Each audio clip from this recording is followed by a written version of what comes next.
trees and went forth to meet him and cried out, Hosanna, blessed is he that cometh in the name of the Lord, even the King of Israel. Palm branches played a big part, did not play any part in the Passover, and this is just something that they had. They completely laid it down, a carpet for Jesus to ride on, and no indication or nothing there that was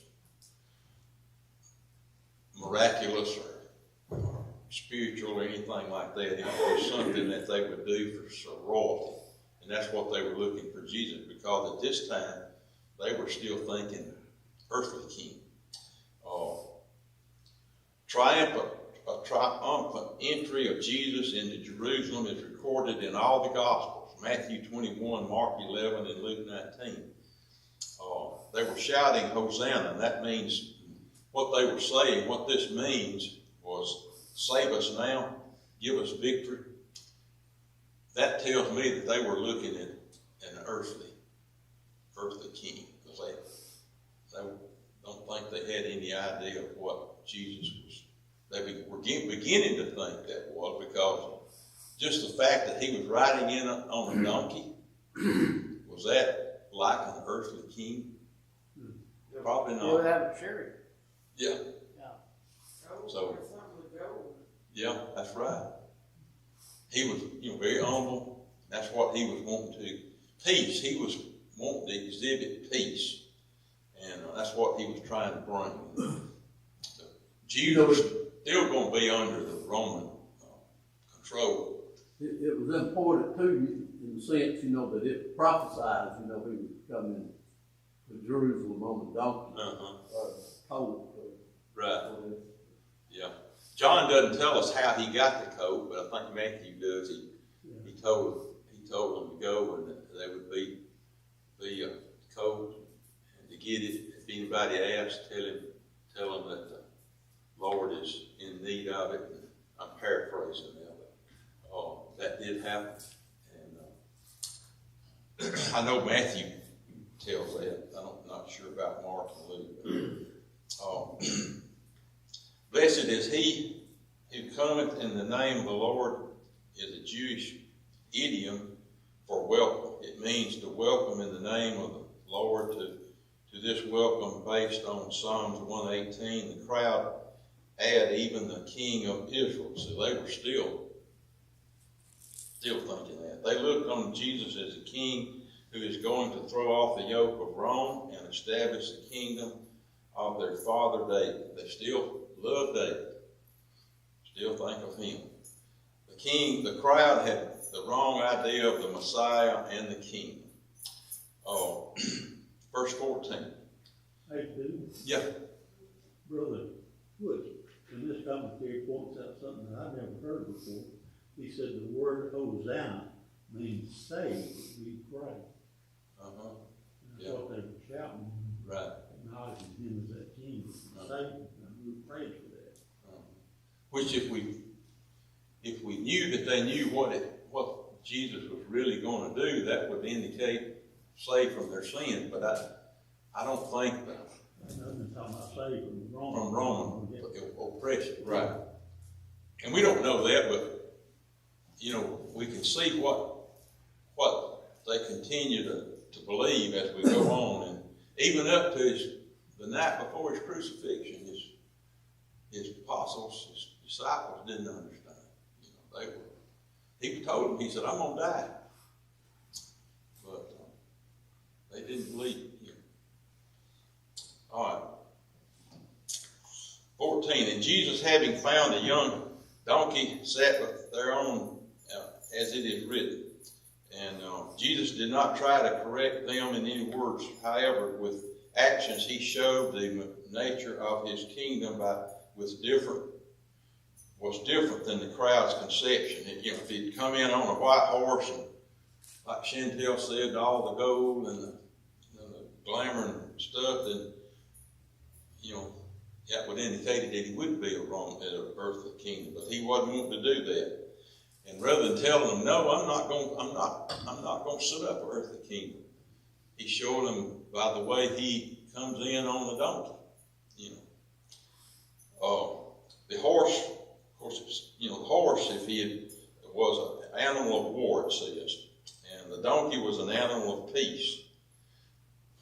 The crowd thought of Jesus as a conquering king who would throw the Roman armies out of Israel and establish a literal kingdom of David. Jesus came riding into the city of Jerusalem on a donkey, indicating he was a prince of peace. All these people, don't you guess some of them left him because of that? He just got, they saw Lazarus, they knew he had died and was resurrected. They came to see him, but then here comes the man into Jerusalem on a donkey who had just accomplished that. So, I don't think they left him. I don't think they was with him from the beginning because of his teaching Jesus Christ. We have written things, but they had just heard. Those people there had mostly heard about it. I don't think they was with him because the disciples, the guys that was walking with him, they didn't understand. And he talked to them all the time. Not true. And they didn't understand. So a lot of people that was there at that time, they had heard. Right. Then they had gave way to man's thinking, well, we finna have us a king. We finna have us a king. To overthrow the pressures that we already had. I don't think they was with him anyhow. They just was curious for man thought pattern. That's true. Yeah. They were sitting on the fence, But if he had come riding on a white horse, he would probably have increased his following rather than the donkey. I think that's kind of what the there was multitudes here that seemed like they followed Christ, because I guess they did think he was going to bring about the physical kingdom.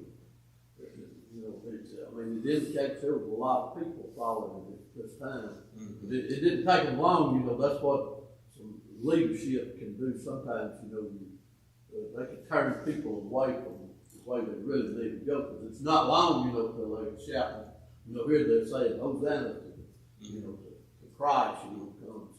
It wasn't long until they were shouting, crucified, crucified. That's right. Something changed. Yeah. And I know it wasn't all of them. They didn't all change, but we know some did. And we know that, and still, there were a lot of them, if they had to be careful, because if they were going to the synagogue and they were known followers of Jesus, what would the high priest have done? And they would not be allowed in the synagogue, and that would have affected their lives.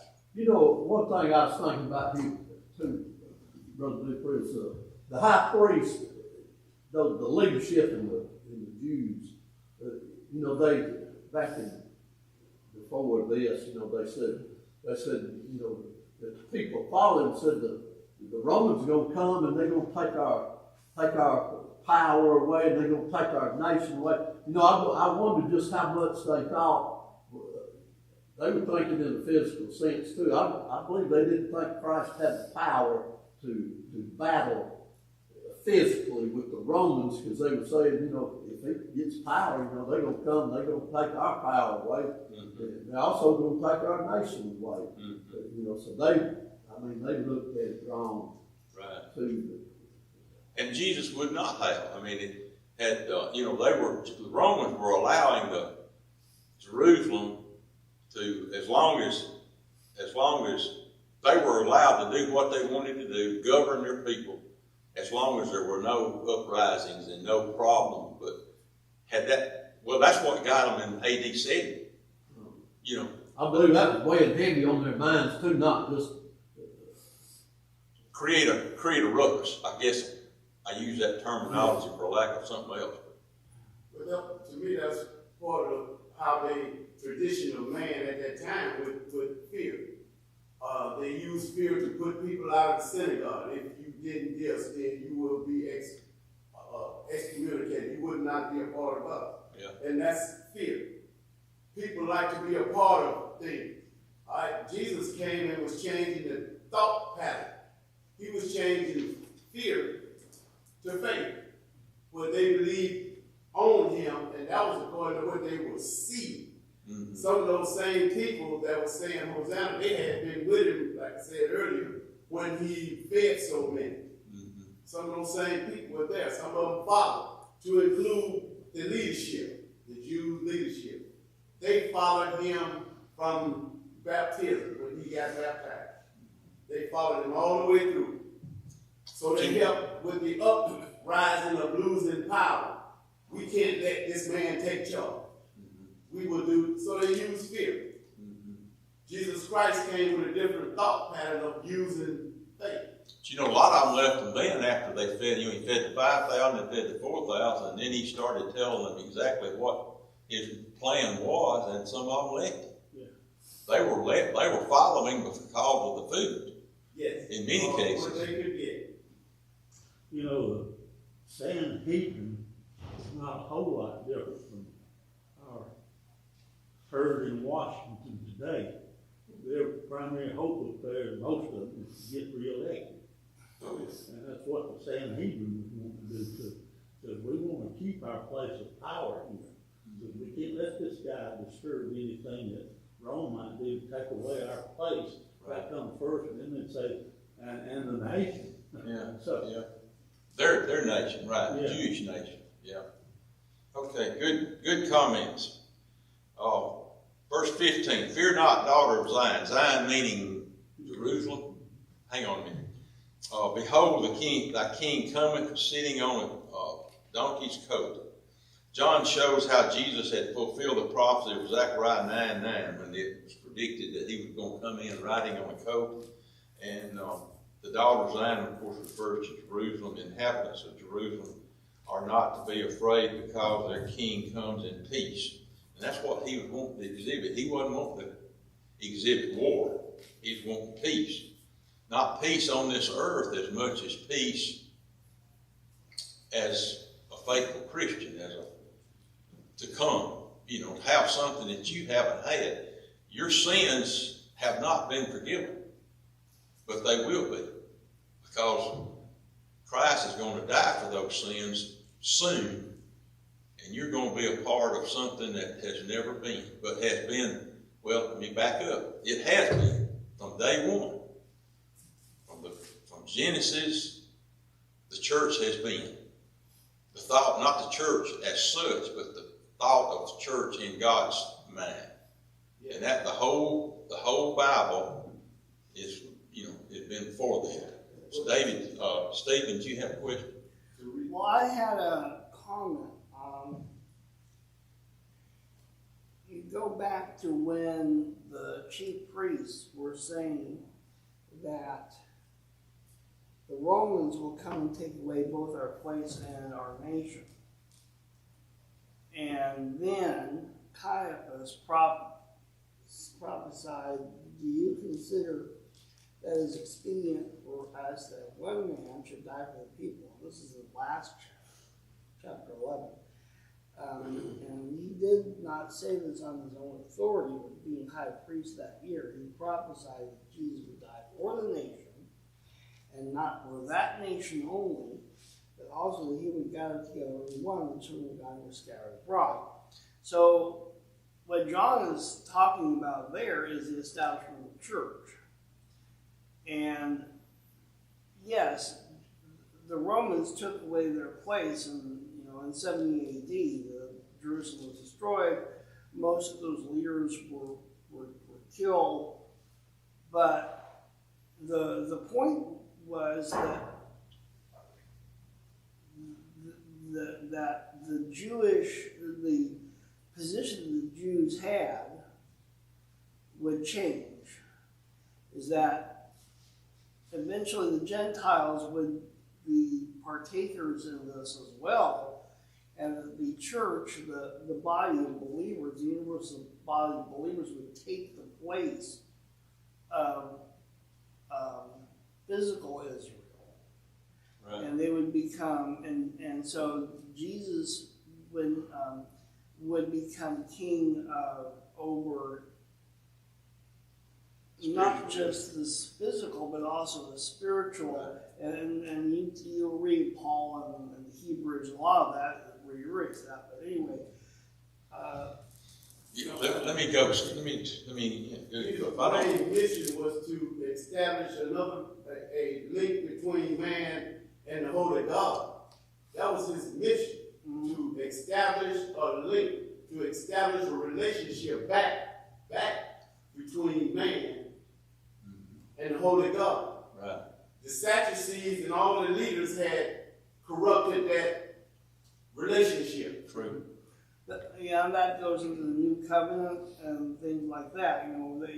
They knew what was going to.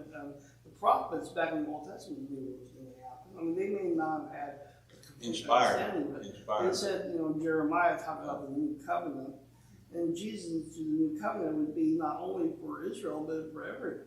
Really? True. Okay, let me go. I got 9 minutes. No, I got 14 minutes. Y'all don't ask any more questions. No more comments. It's over with. Okay. No, I'm sorry. I'm not serious. Okay, here. All right. 16. And these things understand not the disciples at first, referring to what we've been talking about. But when Jesus was glorified, then remembered that these things were written of him, and that they had done these things unto him. Okay. They didn't understand. It was written, like Stephen said, it was prophesied. But they didn't understand it. They didn't understand it. But the disciples did not realize the meaning of Jesus riding into Jerusalem on a donkey until the death, burial, and resurrection had taken place. They remembered the triumphal entry into Jerusalem was not when Jesus was glorified, but it was when he would die on the cross for our sins. Verse 17, the multitude therefore that was with him when he called Lazarus out of the tomb and raised him from the dead bear witness. The crowd in this verse, and those who had gone to Bethany, those that came with them, had seen Jesus rise Lazarus from the dead. They kept talking about what Jesus had done. Verse 18, for this cause also the multitude went and met him, for that they had heard that he had what he had done, and had raised Lazarus from the dead, and that was the reason for the group initially to come because of that. But as Jesus further informs them, he continues to increase his numbers, and but as they see him coming in on the donkey, could have lost some of that. The crowd in this verse is the people who came to Jerusalem for Passover and heard these Jews talking about seeing Jesus raise Lazarus from the dead. Therefore they went to see Jesus when he came in. Verse 19, the Pharisees therefore said unto them, behold, how ye prevail in nothing. Notice what? You're not doing anything. He's increasing in number, and you're decreasing in number. And it says, lo, the whole world has gone after him. That's what, they're using, I guess, that terminology. Everybody's following. You hadn't done anything. So, they're going to try to change that. They're going to try to do something about it. So, one group of the Pharisees said to the other group, you are gaining nothing. The whole world has gone off and you're going to follow him. So Jesus is doing exactly what he wants to do, though. He's not hiding. He's not trying to hide anything, because his plan, he has accomplished what he wanted to accomplish thus far. He knows what's going to happen. He knows he knows that Judas has betrayed him, and he knows that soon he'll be taken into custody, and he knows that he'll be crucified on the cross. So, did that happen? Did that have to happen? It did, didn't it? Yeah. So, that was the plan. God didn't make the Pharisees act like that. He didn't make the Sadducees act like that, the high priest. But he knew that was going to happen. But it happened on his time, not theirs. That's the reason he was able to escape all the other times that they were going to try to stone him, and he was able to avoid them. But he's at a time right now that he's very visible, and that's for a reason. It's Sunday. He's coming in, or it's going to be Sunday. Okay, 20. Now there were certain Greeks. Now this is talking about the Gentiles, Stephen. Greeks among those that went up to worship at the feast. These Greeks were God-fearers, but of course they wasn't Jews. They were from, could be Greece, country Grecians. They were God-fearing. They were Gentiles who had forsaken idols and were worshiping the one true God. However, they had not become a proselyte. What were they allowed to do? How far in the tent synagogue could they go? Just as far as the temple, not the synagogue. How far? Courtyard only. Yeah, just to the courtyard or the Gentile area, I guess you might say. I'm not sure if they were proselytes.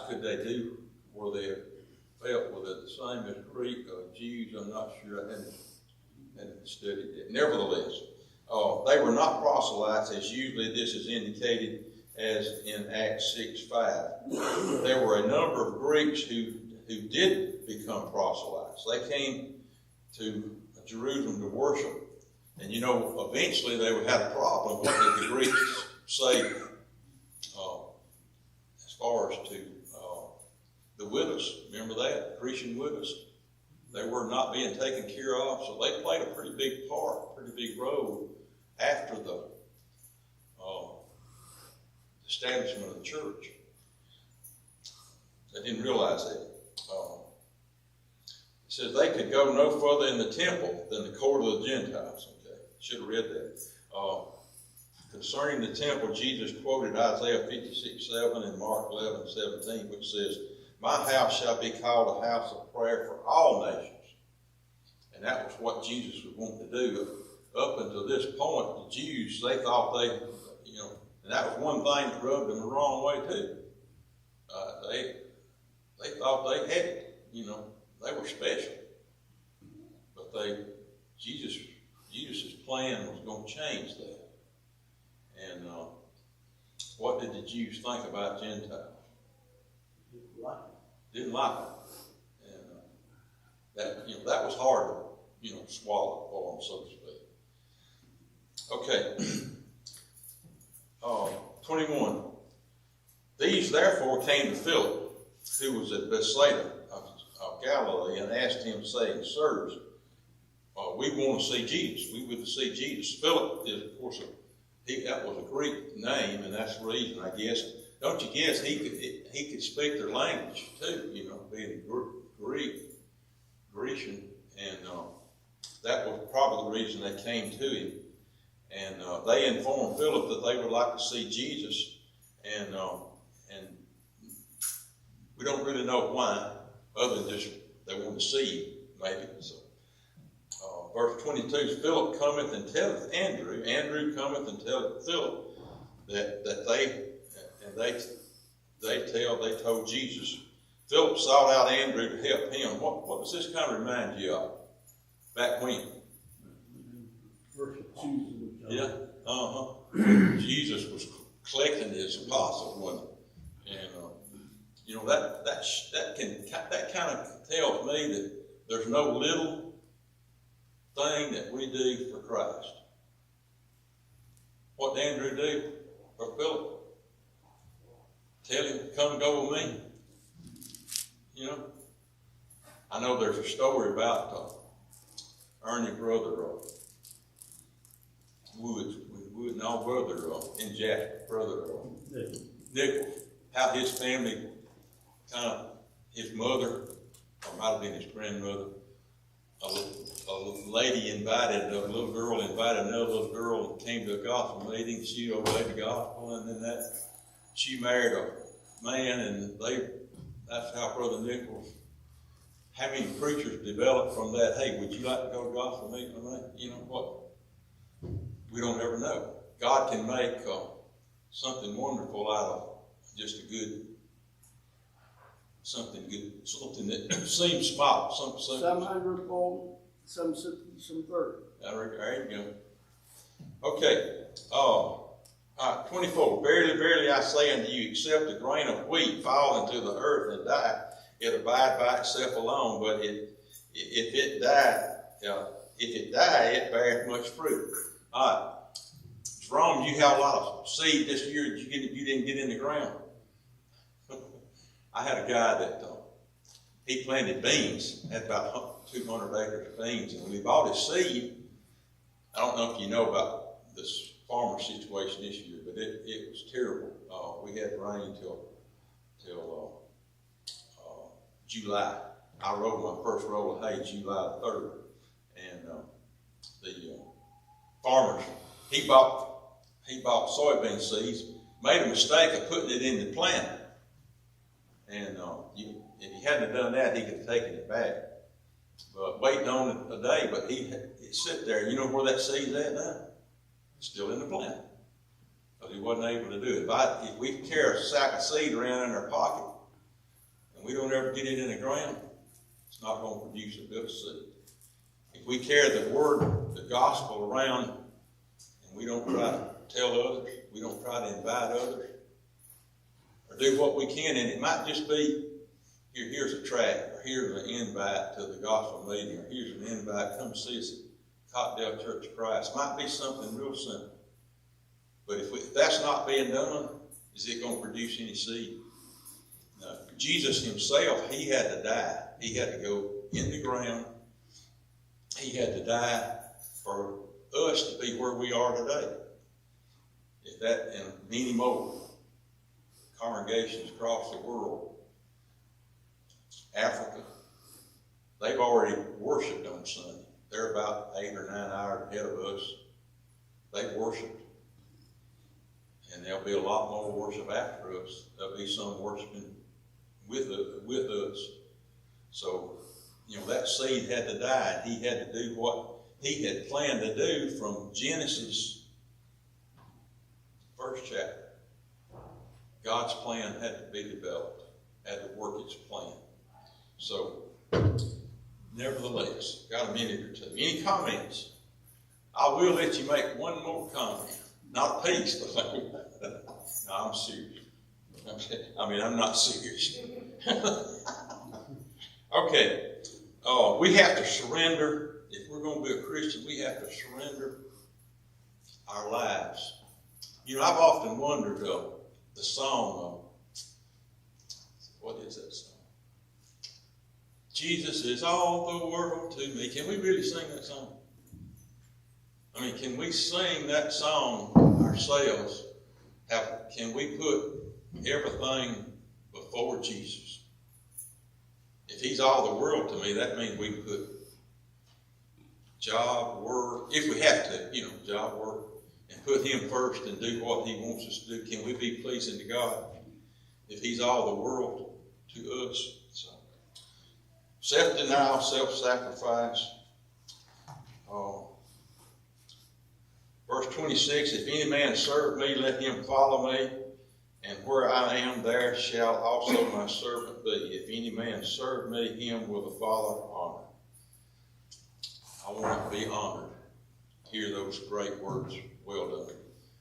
Thank y'all, and I appreciate it. I don't know who's teaching next week. Are you teaching next week? Oh, Nick is. Nick took Bob's place. Okay. Thank y'all.